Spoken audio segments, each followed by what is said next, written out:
Hello दोस्तों, नमस्कार। Welcome to this video. उम्मीद करता हूं आप सब बहुत बढ़िया होंगे और आपके जीआईसी एलटी ग्रेड लेक्चरर की तैयारी बिल्कुल मस्त चल रही होगी। तो साथियों, आप जानते हैं मैं आपके जनरल स्टडीज का अध्ययन करा रहा हूं। तो जनरल स्टडीज में आज हम लोग मिडिवल हिस्ट्री को स्टार्ट करेंगे। इसका आज पहला वीडियो, और ये जो जितने टॉपिक आपके स्क्रीन पर दिख रहे हैं, इन सारे टॉपिक से संबंधित जो भी उत्तर प्रदेश लोक सेवा आयोग के एग्जाम्स में अभी तक क्वेश्चन आए हैं और आपके एग्जाम के दृष्टिकोण से इंपॉर्टेंट है, उनको इस वीडियो के माध्यम से हम कवर करेंगे। तो आज के इस वीडियो में हम लोग अरबों और सिंधियों का आक्रमण, मोहम्मद गोरी का आक्रमण और दिल्ली सल्तनत की स्थापना, गुलाम वंश, खिलजी वंश, तुगलक वंश, सैयद और लोधी वंश, सल्तनत काल में कला और स्थापत्य कला, सल्तनत काल में इतिहासकार से संबंधित टॉपिक को हम कवर करेंगे। साथियों, आपको बता दें कि अभी तक हम लोगों ने जीएस का सारे पार्ट को कवर कर लिया है, सिर्फ और सिर्फ मिडिवल हिस्ट्री और एंशिएंट हिस्ट्री बचा हुआ है। ठीक है, तो इनको भी हम बहुत जल्द कवर करने वाले हैं। करंट अफेयर्स भी आपका कवर होगा, उसके बाद फिर हम लोग सिर्फ और सिर्फ प्रैक्टिस करेंगे।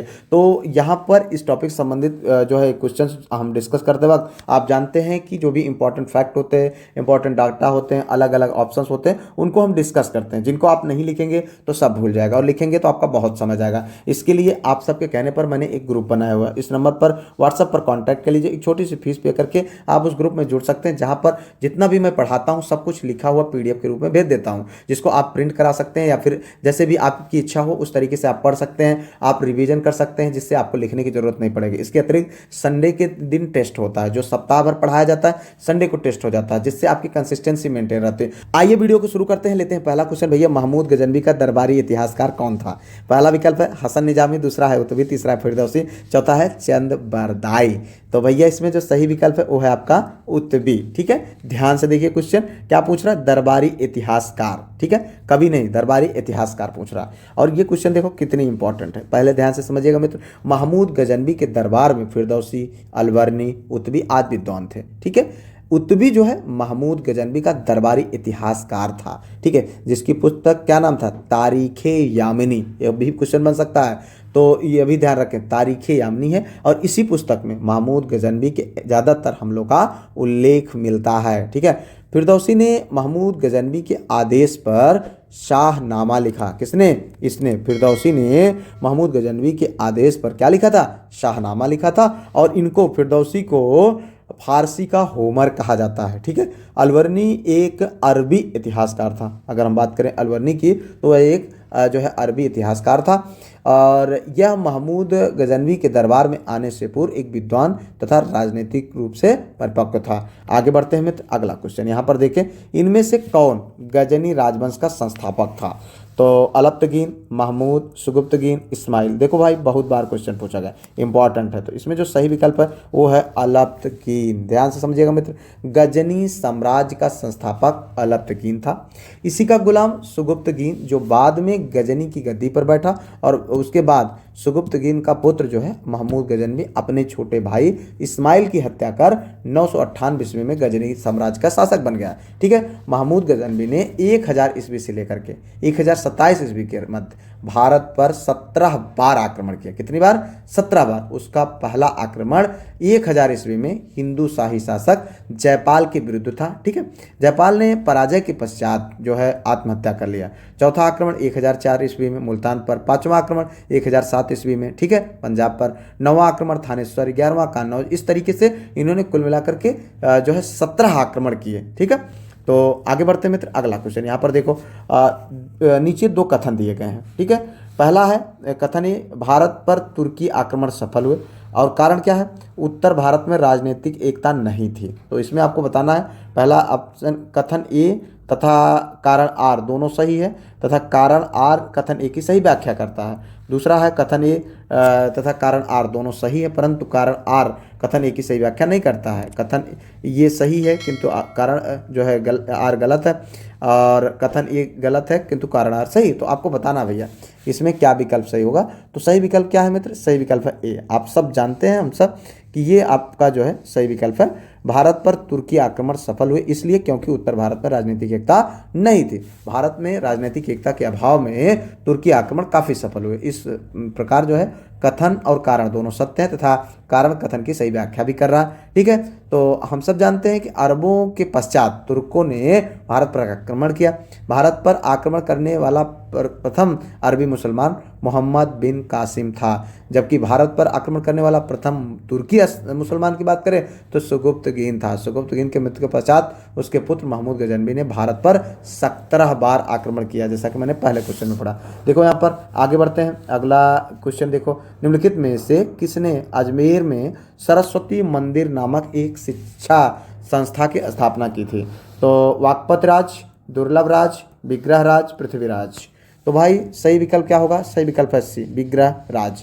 तो चौहान शासक विग्रह राज चतुर्थ या बिसल देव एक जो है प्रतापी राजा था, और उसने जो है हिमालय से विंध्य पर्वत के बीच की सारी भूमि पर अधिकार कर लिया था। ठीक है, वह यशस्वी कवि और लेखक भी था। उसने जो है हरिकेल नामक नाटक की रचना की थी। वह स्वयं तो कवि था ही, कवियों और विद्वानों की परंपरा को सतत चालू रखने के लिए अपनी राजधानी अजमेर में उसने जो है सरस्वती मंदिर नामक एक विद्यालय की स्थापना भी की थी। भाई ये भी क्वेश्चन बन सकता है। ठीक है, इसी विद्यालय पर कुतुबुद्दीन ऐबक ने एक मस्जिद, 2.5 दिन का झोपड़ा का निर्माण कराया था। ठीक है, आगे बढ़ते लेते हैं अगला क्वेश्चन भैया। भारतीय गौरव का अंतिम सूर्य, गौरव मतलब यश, ठीक है, किसके लिए प्रयुक्त होता है? शिवाजी, पृथ्वीराज चौहान, राणा प्रताप, हेमू। तो आपको बताना भाई सही विकल्प क्या है। सही विकल्प है बी, यहाँ पर पृथ्वीराज चौहान साहब के लिए। ठीक है, तो अब उसके बाद हम देखें यहाँ पर पृथ्वीराज को माना गया है इसका सही आंसर। यह जो है चौहान वंश का शासक थे साहब, और तथा 1177 ईस्वी में गद्दी पर बैठे। यह दिल्ली और अजमेर का शासक था। ठीक है, जिसे समकालीन मुस्लिम इतिहासकारों ने राय पिथौरा भी कहा है। ठीक है, 1191 ईस्वी में तराइन के प्रथम युद्ध में पृथ्वीराज ने मोहम्मद गोरी को बुरी तरह परास्त किया, किंतु अगले ही वर्ष 1192 ईस्वी में तराइन में दूसरे युद्ध में मोहम्मद गोरी ने पृथ्वीराज को बुरी तरह परास्त कर दिया। इस पराजय के पश्चात भारत में मुस्लिम साम्राज्य की स्थापना हो गई। ठीक है, आगे बढ़ते हैं मित्र, अगला क्वेश्चन यहाँ पर देखें।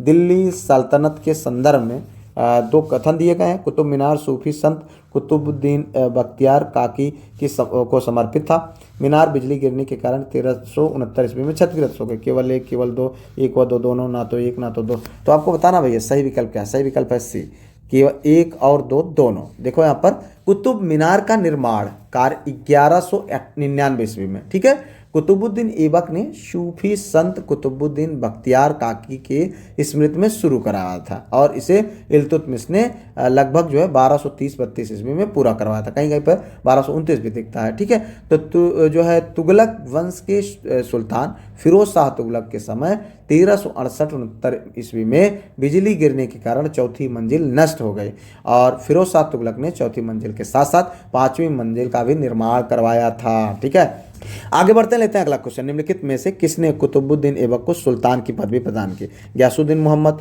अलाउद्दीन मोहम्मद, शहाबुद्दीन मोहम्मद, ताजुद्दीन यलदुज। आपको बताना भैया सही विकल्प क्या होगा। सही विकल्प है ये पहला, गयासुद्दीन मोहम्मद। ध्यान समझिएगा, गयासुद्दीन मोहम्मद ने कुतुबुद्दीन ऐबक को सुल्तान की पदवी प्रदान की। ऐबक ने 1206 ईस्वी से 1210 ईस्वी तक शासन किया था। ठीक है, उसने कुब्बत उल इस्लाम मस्जिद दिल्ली, ठीक है, कुतुब मीनार दिल्ली तथा 2.5 दिन की झोपड़ा नामक मस्जिद का जो है अजमेर में निर्माण करवाया था। ठीक है, कुतुबुद्दीन ऐबक को उसकी उदारता एवं दानी प्रवृत्ति के कारण लाख बख्श यानी लाखों का दानी कहा जाता था। अगर हम इतिहासकार मिन्हजा की बात करें तो उन्हें जो है हातिम द्वितीय की संज्ञा दी थी। किसने? इतिहासकार मिन्हजा। आगे बढ़ते लेते हैं अगला क्वेश्चन। दिल्ली सल्तनत के संदर्भ में निम्नलिखित कथनों पर विचार कीजिए। तो यहाँ पर सुल्तानगढ़ी का निर्माण सुल्तान इल्तुतमिश ने करवाया था। दिल्ली में स्थित यह तुर्कों द्वारा निर्मित पहला मकबरा था। ठीक है, तो आपको इस कूट के माध्यम से बताना है सही विकल्प क्या होगा भाई। केवल एक, ना तो एक ना तो दो, एक और दो, दोनों, केवल दो। तो आपको बताना भैया सही विकल्प क्या होगा। सही विकल्प है इसका यहाँ पर सी। क्या है? सी, एक तथा दो, दोनों। ठीक है, सुल्तानगढ़ी मकबरे का निर्माण इल्तुतमिश ने अपने ज्येष्ठ पुत्र नसीरुद्दीन मोहम्मद की याद में बनाया था। तुर्क सुल्तानों द्वारा भारत में निर्मित यह पहला मकबरा था। ठीक है, इस तरीके से हम ये दोनों कथन सही है पर पुष्टि होती है। आगे बढ़ते हैं मित्र, अगला क्वेश्चन। बालबन के शासनकाल में तुगरिल खान का विद्रोह कहाँ हुआ? तो ये भाई अवध में, दिल्ली में, बंगाल और मालवा में। आपको बताना है सही विकल्प क्या है। सही विकल्प है सी, बंगाल में। ठीक है, बलबन के शासनकाल में एक तुर्क सरदार तुगरिल खान ने 1279 ईस्वी में विद्रोह किया। वह बंगाल का सूबेदार था जिसकी राजधानी लखनऊती थी। ठीक है, इस विद्रोह का दमन स्वयं बलबन ने किया और तुगरिल को मार डाला। ठीक है, आगे बढ़ते में तो अगला क्वेश्चन देखो यहाँ पर, बलबन के राजत्व सिद्धांत को दिल्ली सल्तनत के किस शासक ने पुनः स्थापित किया? तो मोहम्मद तुगलक, खिज्र खां, अलाउद्दीन खिलजी, सिकंदर लोदी।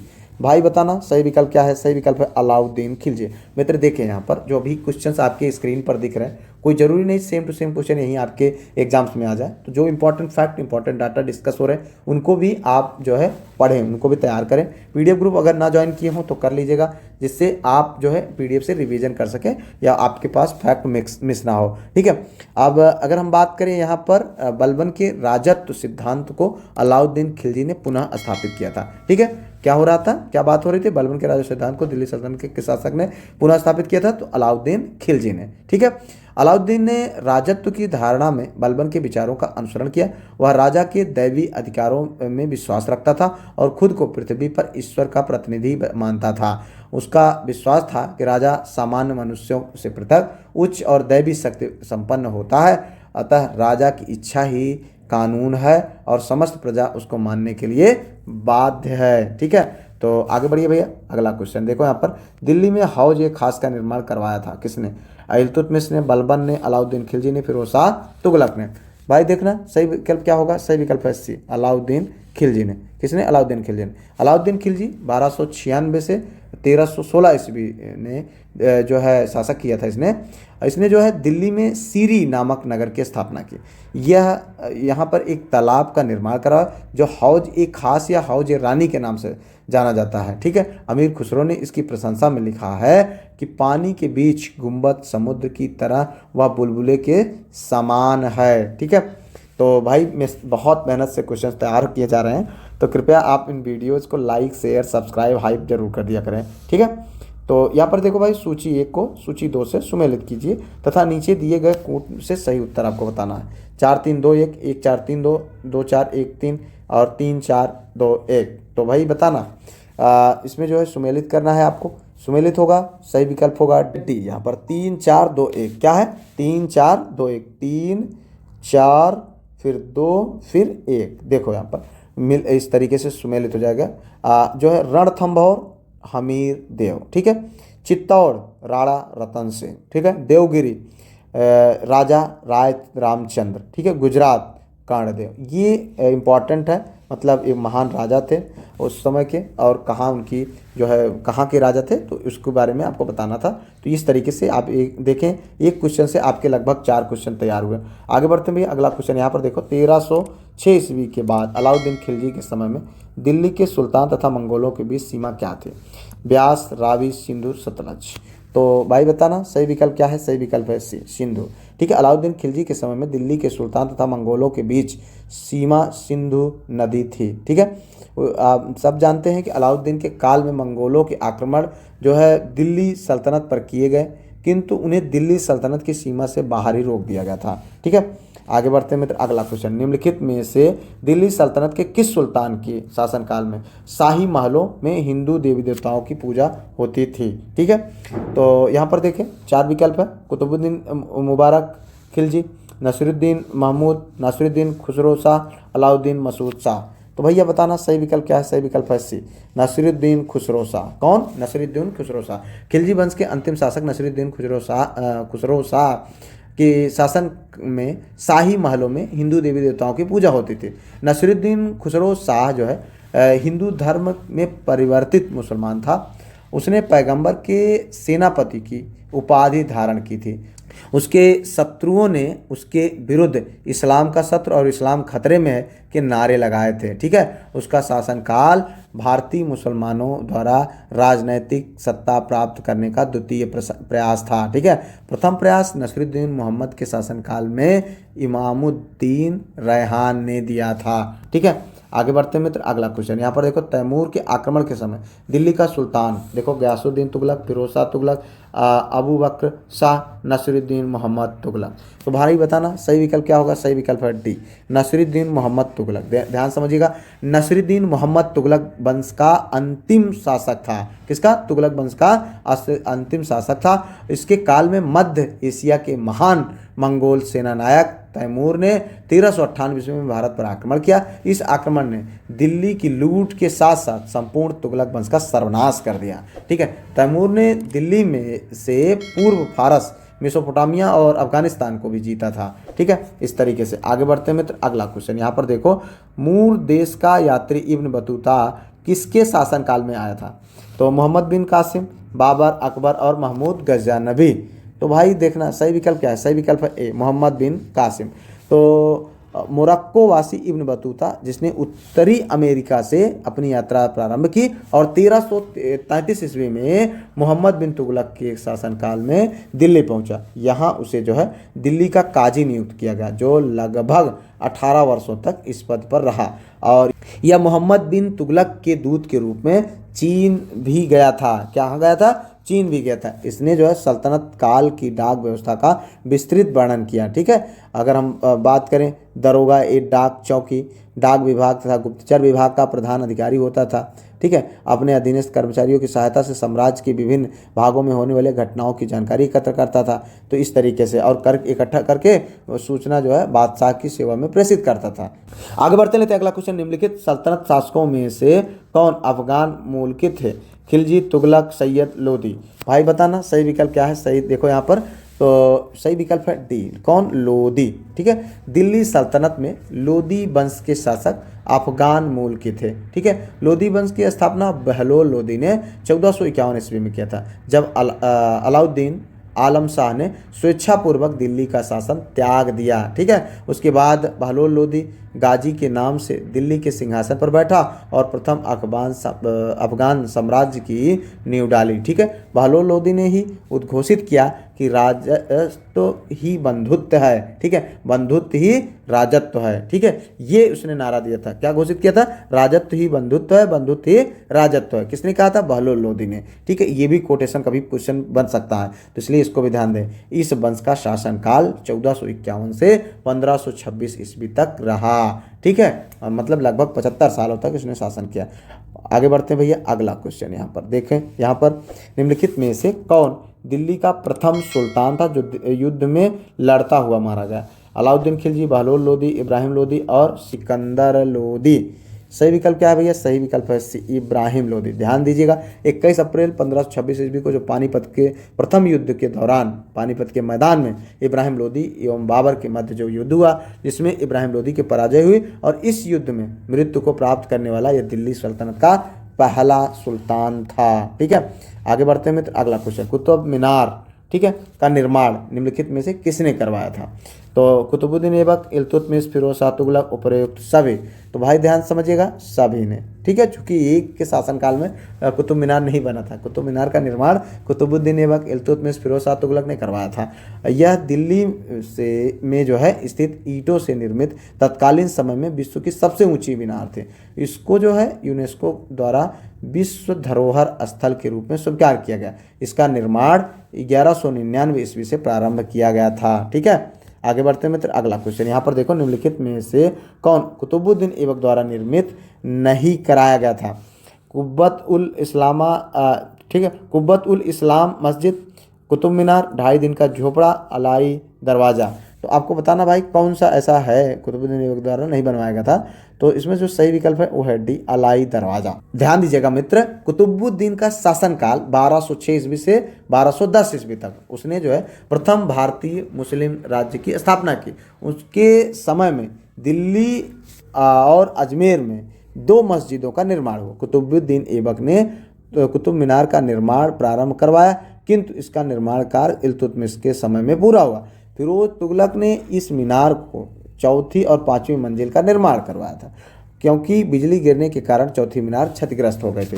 गयासुद्दीन तुगलक का कुतुब मीनार के निर्माण में कोई योगदान नहीं था। ठीक है, और अगर हम बात करें अलाई दरवाज़ा का, तो अलाई दरवाज़ा का निर्माण अलाउद्दीन खिलजी ने करवाया था। किसने कराया था? अलाउद्दीन खिलजी ने, ना कि कुतुबुद्दीन ऐबक ने। ठीक है, तो जो दिल्ली की कुतुबी मस्जिद का परिवर्तित रूप है, इसके अतिरिक्त अलाउद्दीन ने सीरी का किला और 1000 सितून महल भी बनवाया था। आगे बढ़ते लेते हैं अगला क्वेश्चन। भारतीय वास्तुकला में सुर्खी का प्रारंभ हुआ, ध्यान दीजिएगा मित्र, कुशाणों द्वारा, गुप्तों द्वारा, सल्तनत के सुल्तानों द्वारा, मुगलों द्वारा। तो इसमें जो सही विकल्प है मित्र वो है कुशाणों के द्वारा। ठीक है, आपको इसका आंसर कुशाणों के द्वारा ही मिलेगा। ठीक है, तो भारतीय वास्तुकला में सुर्खी जो है बारीक पिसी हुई ईंटों से बना मोर्राट का प्रारंभ कुशाणों द्वारा हुआ था।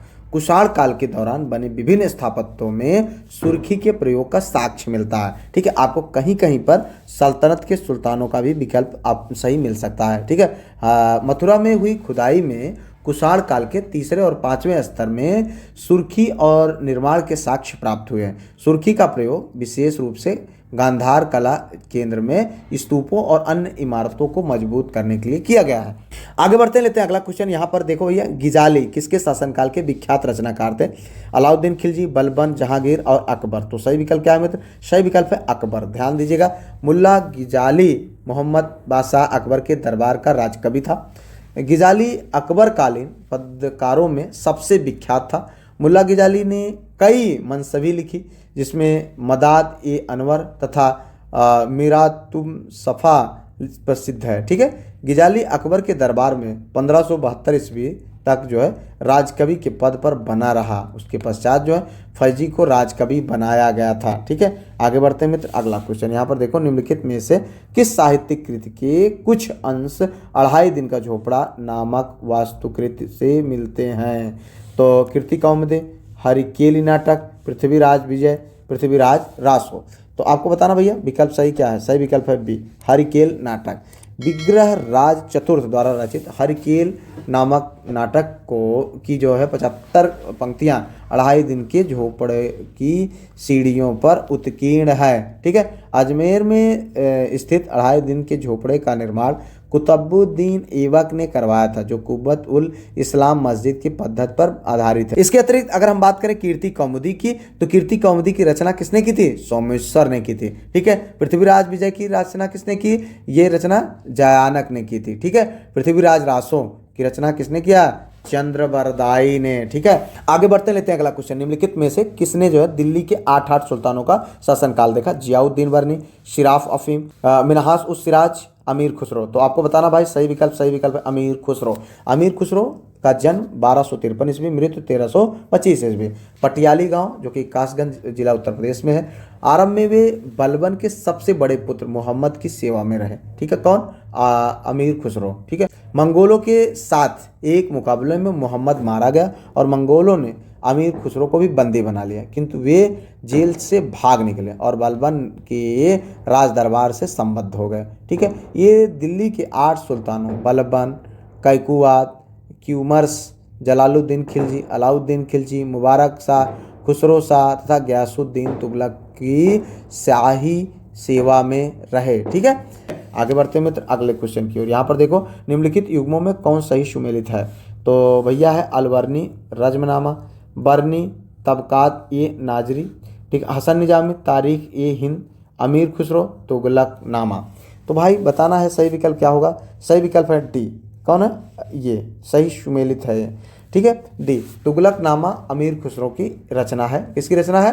अमीर खुसरो की। यह खुसरो की अंतिम मसनवी और इससे जो है खुसरो शाह के विरुद्ध गयासुद्दीन तुगलक की विजय का उल्लेख मिलता है। ठीक है, आगे बढ़ते रहते हैं अगला क्वेश्चन भैया। चिंतामणि भट्ट द्वारा रचित शुक सप्तत का फारसी अनुवाद कर तूतीनामा किसने नाम दिया था? ठीक है, अमीर खुसरो, अब्दुल रज्जाक, शिहाबुद्दीन अल उमरी, ख्वाजा जियाउद्दीन नक्शबी। ठीक है, तो आपको बताना मित्र सही विकल्प क्या है? सही विकल्प है यही, ख्वाजा जियाउद्दीन नक्शब। ठीक है, चिंतामणि भट्ट द्वारा रचित ग्रंथ सुख सप्तति का फारसी में अनुवाद का उसका नाम तूतीनामा ख्वाजा जियाउद्दीन नक्शब ने दिया रखा था और 14वीं शताब्दी में ख्वाजा जियाउद्दीन अकसब ने भारत में निवास करता था, जो मूलतः फारस का एक चिकित्सक और सूफी संत था। ठीक है, आगे बढ़ते मित्र, अगला क्वेश्चन। तिब्ब ए सिकंदरी का विषय था ज्योतिष, आयुर्विज्ञान, संगीत और दर्शन। सही विकल्प क्या होगा मित्र? सही विकल्प है बी, आयुर्विज्ञान। संस्कृत स्रोतों से संग्रहित तिब्ब ए सिकंदरी आयुर्विज्ञान की पुस्तक है। सुल्तान सिकंदर लोदी के प्रधानमंत्री मियो भुआ ने चिकित्सा शास्त्र विषय पर एक विशाल ग्रंथ लिखा, जिसे मदन उस शिफा या तिब्बत ए सिकंदरी कहते हैं। ठीक है, आगे बढ़ते हैं मित्र, अगला यहाँ पर ये है आज का सेकंड लास्ट क्वेश्चन। ठीक है, तो किस भाषा के विकास का श्रेय अमीर खुसरो को दिया जाता है? तो ब्रज भाषा, अवधी, खड़ी, भोजपुरी। तो भैया बताइए, सही विकल्प है यहाँ पर तीसरा, खड़ी बोली। ठीक है, भारत में खड़ी बोली हिंदी के विकास का श्रेय तूती ए हिंद या भारत का तोता कहे जाने वाले फारसी भाषा के प्रसिद्ध कवि अमीर खुसरो को दिया जाता है। उनका जन्म 1253 ईस्वी में उत्तर प्रदेश के पटियाली जो कि अभी कासगंज नाम से है, तो इसमें हुआ था। ये जो है चिश्ती संत निजामुद्दीन औलिया के शिष्य थे। ठीक है, इस तरीके से आगे बढ़ते हैं भैया अंतिम क्वेश्चन की ओर। दिल्ली सल्तनत द्वारा किस भाषा को संरक्षण दिया गया था? तो अरबी, तुर्की, उर्दू, फारसी। आपको बताना भैया सही विकल्प क्या? सही विकल्प है डी, फारसी। दिल्ली सल्तनत के सुल्तानों द्वारा फारसी भाषा के संरक्षण प्रदान किया गया। ठीक है, फारसी दिल्ली सल्तनत के शासकों की राजभाषा थी। दिल्ली सल्तनत के बाद प्रांतीय राज्यों का उदय हुआ। इन प्रांतों के शासकों ने भी फारसी भाषा के विकास को जारी रखा। तो इस तरीके से भैया हम लोगों ने आज के प्रैक्टिस को समाप्त किया। उम्मीद करते हैं बहुत कुछ सीखने को मिला होगा। जो भी आपके अभी सिलेबस बाकी हैं उनको बहुत जल्द कवर करा दिया जाएगा। बिल्कुल भी घबराएं नहीं। फिलहाल उम्मीद करते हैं कि बहुत कुछ सीखे होंगे और अभी तक आप चैनल को सब्सक्राइब, लाइक, हाइप ये सब कर लिए होंगे। फिलहाल मिलते हैं किसी और वीडियो में किसी और टॉपिक पर। तब तक के लिए जय Hind, Vande Mataram, best of luck.